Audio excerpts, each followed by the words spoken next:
elles font partie de la solution, car elles sont un moteur puissant pour notre économie. Elles nous questionnent sur l'avenir que nous voulons, elles nous questionnent sur les potentialités des territoires, elles nous questionnent sur les évolutions à long terme.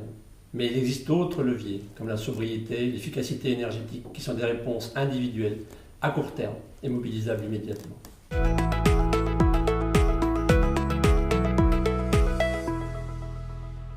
Surtout pas de fausses idées, comme par exemple de cultiver des plantes dédiées pour produire de l'énergie. Utiliser des sous-produits, ça c'est une des solutions. Les ENR ont des caractéristiques, certaines sont continues, d'autres sont intermittentes. Et là, il faut se reporter au potentiel. Il y a des régions qui peuvent produire du soleil, qui peuvent avoir du soleil, d'autres du vent.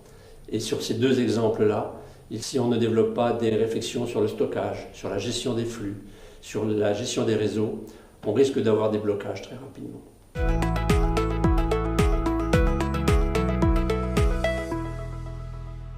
On cite souvent des problèmes de déchets.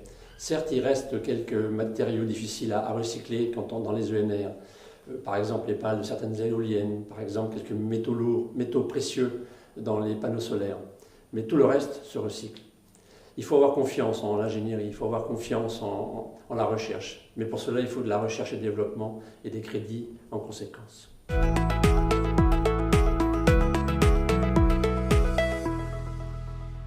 Pourquoi pas? La transition énergétique n'a de sens que sur un déploiement au niveau du territoire. Donc l'échelle régionale semble cohérente.